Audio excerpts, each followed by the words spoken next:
ಅತಿ ಹೆಚ್ಚು ಬೆಂಗಳೂರಿನಲ್ಲಿ ಮೆಟ್ರೋ ಮೇಲೆ ಜನ ಅವಲಂಬನೆ ಆಗಿರೋದು. ಆದ್ರೆ ಪದೇ ಪದೇ ದರ ಏರಿಕೆ ವಿಚಾರಕ್ಕೆ ಸಂಬಂಧಪಟ್ಟಂತೆ ಸಾರ್ವಜನಿಕರಿಂದ ಆಕ್ರೋಶ ವ್ಯಕ್ತವಾಗ್ತಾ ಇತ್ತು. ಒನ್ಸ್ ಅಗೇನ್ 5% ಟಿಕೆಟ್ ದರವನ್ನ ಏರಿಕೆ ಮಾಡಲಾಗಿತ್ತು. ಬಟ್ ಯಾವಾಗ ಆಕ್ರೋಶ ವ್ಯಕ್ತವಾಗೋದಕ್ಕೆ ಶುರುವಾಯಿತೋ ಆಗ ಕೇಂದ್ರ ಅಲರ್ಟ್ ಆಗಿ ಇದಕ್ಕೆ ಬ್ರೇಕ್ ಹಾಕಿತ್ತು. ಈಗ ಇದೇ ವಿಚಾರಕ್ಕೆ ಸಂಬಂಧಪಟ್ಟಂತೆ ಬಿಎಂಆರ್ಸಿಎಲ್ ಕೂಡ ಸೂಚನೆ ಕೊಟ್ಟಿದೆಯಂತೆ, ಇಲ್ಲ ಹಳೆ ದರನೇ ಮುಂದುವರಿಸ್ತೀವಿ ಅಂತ.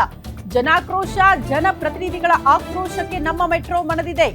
ಮೆಟ್ರೋ ಟಿಕೆಟ್ ದರ ಏರಿಕೆಗೆ ಕೇಂದ್ರ ಸರ್ಕಾರ ಬ್ರೇಕ್ ಹಾಕಿರುವ ನಿಟ್ಟಿನಲ್ಲಿ ಕೇಂದ್ರ ನಗರಾಭಿವೃದ್ಧಿ ಇಲಾಖೆ ಸೂಚನೆಯ ಬೆನ್ನಿಗೆ ಬಿಎಂಆರ್ಸಿಎಲ್ ಕೂಡ ನಿನ್ನೆ ತನಕ ಅಧಿಕೃತ ನಮಗೆ ಮಾಹಿತಿ ಸಿಗ್ತಾ ಇಲ್ಲ, ಲೆಟರ್ ಹೆಡ್ ಸಿಗ್ತಾ ಇಲ್ಲ, ಆ ಕಾರಣಕ್ಕೆ ನಾವು ದರ ಹೆಚ್ಚಳ ಮಾಡ್ತೀವಿ ಅಂತಿದ್ದ ಬಿಎಂಆರ್ಸಿಎಲ್ ಕೊನೆಗೂ ಎಚ್ಚೆತ್ತುಕೊಂಡಿದೆ.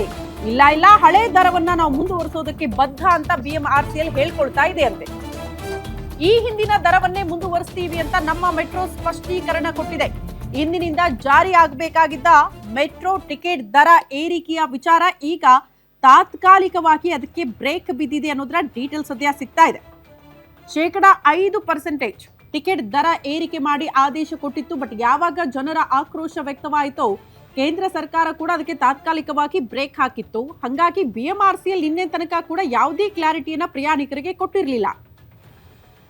ಸುಮ್ಮನೆ ನೆಪ ಹೇಳೋದಕ್ಕೆ ಶುರು ಮಾಡಿತ್ತು. ಇಲ್ಲ, ನಮ್ಗೆ ಯಾವುದೇ ಅಧಿಕೃತ ಮಾಹಿತಿ ಬಂದಿಲ್ಲ, ಲೆಟರ್ ಸಿಕ್ಕಿಲ್ಲ, ಹಂಗಾಗಿ ನಾವು ದರ ಏರಿಕೆ ಮಾಡ್ತೀವಿ ಅಂತ. ಹಂಗಾಗಿ ಇವತ್ತು ಬೆಳಗ್ಗೆ ಆದ್ರೆ ಮೆಟ್ರೋ ಹತ್ತಬೇಕಾ ಹತ್ತಬಾರ್ದಾ ಅಂತ ಪ್ರಯಾಣಿಕರು ಯೋಚನೆ ಮಾಡೋ ಮಟ್ಟಿಗಿತ್ತು. ಕಾರಣ ಎಲ್ಲೇ ಪ್ರಯಾಣ ಮಾಡಿದ್ರು ಕೂಡ ಟಿಕೆಟ್ ದರ ಮೋಸ್ಟ್ಲಿ ಜಾಸ್ತಿ ಇರುತ್ತಾ ಅಂತ ಪ್ರಯಾಣಿಕರು ಅಂದ್ಕೊಂಡಿದ್ರು. ಬಟ್ ಜಾಸ್ತಿ ಇಲ್ಲ, ಎಂದಿನಂತೆ ನೀವು ಎಷ್ಟು ಟಿಕೆಟ್ ದರ ಕೊಡ್ತಾ ಇದ್ರೋ ಹಳೆಯ ದರವನ್ನ ಮುಂದುವರಿಸ್ತೀವಿ ಅಂತ ಬಿಎಂಆರ್ಸಿಎಲ್ ಜನರ ಆಕ್ರೋಶಕ್ಕೆ ಮಣಿದಿದೆ, ಜನಪ್ರತಿನಿಧಿಗಳ ಆಕ್ರೋಶಕ್ಕೆ ಮಣಿದಿದೆ. ಹಾಗಾಗಿ ಹಳೆ ದರ ಮುಂದುವರಿಸ್ತೀವಿ ಅಂತ ಸ್ವತಃ ಬಿಎಂಆರ್ಸಿಎಲ್ ಈಗ ಘೋಷಣೆ ಮಾಡಿಕೊಂಡಿದೆ.